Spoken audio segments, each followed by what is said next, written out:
వచ్చిన కొత్తలో మొన్న 2024 ఎన్నికలు అయిపోయిన తర్వాత మరి కొంతమందిని విడగొట్టి పరిపాలించిన కొంతమంది మరి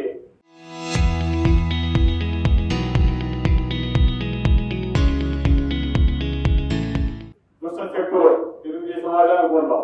వాళ్ళు మరి చూసి వాళ్ళు ఇద్దరుగో ముగ్గురుగో మరి చేరవేసి వాళ్ళకి లబ్ధి పొందడం భార్య మొత్తాలు తీర్చి మరి పార్టీని ఏకనాయకత్వం మీద జరపాలని ఆయన చూడటం చాలా దురదృష్టకరమైన విషయం. ఎందుకంటే మనం చూస్తానే ఉన్నాం.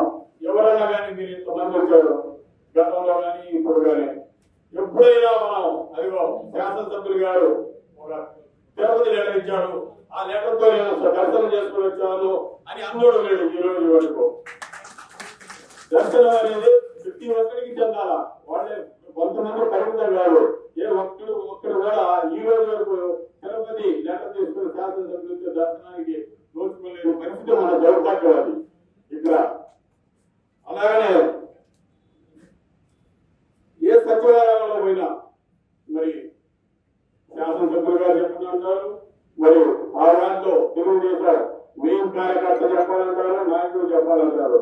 ఇది రెండో దౌర్భాగ్యం మనకి. ప్రతి ఒక్క డిపార్ట్మెంట్ లో డబ్బిస్తే అన్ని అయిపోతాయి. అలా అయిపోయింది నష్టపడి లాంగ్ ఆర్డర్ లేవు నష్టపడతారు. మంచి తెలియదు డబ్బు ఉంటే అన్నీ వెళ్ళిపోతాయి.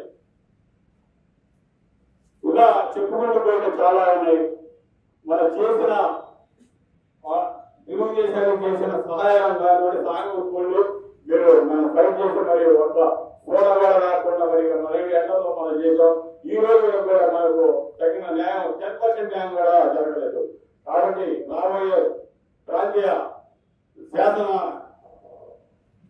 స్థానిక సంస్థల్లో మరి రాబోతున్నాయి ఒక 3-4 నెలలోనే స్థానిక సంస్థ మున్సిపాలిటీ కానివ్వండి, మరి అలాగనే జడ్పీ కానివ్వండి, పంచాయతీలు కానివ్వండి, తప్పనిసరిగా ప్రతి నర్సరాపేటలో ఎన్ని వార్డులు అయితే అన్ని వాటిని నామినేషన్ తప్పనిసరిగా వేయాల్సిందే. మన చట్టాల్లో ఎవరు ఏమీ చేయలేరు. అసలు గుర్తుపెట్టుకోవాల్సిన మాట.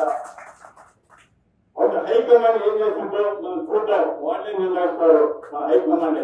లోకల్ కాబట్టి మనం ప్రతి పంచాయతీలో కానీ, ప్రతి ఎంపీటీసీ కానీ, జెడ్పీటీసీ కానీ, మున్సిపల్ కౌన్సిలర్ కానీ మనం పోరాడాలంటే మనం కంపల్సరీ నామినేషన్ వేయాల్సిందే. అది గుర్తుపెట్టుకోండి. మరి ఈ యొక్క మరి మీరందరూ ఇప్పటిదాకా సహాయ సహకారాలు పార్టీకి మరి అందరూ పనిచేసినందుకు మరొకసారి ధన్యవాదాలు చెప్పుకుంటూ నమస్కారం. జై జనసేన, జై జనసేన, జై జనసేన, జై పవన్ కళ్యాణ్.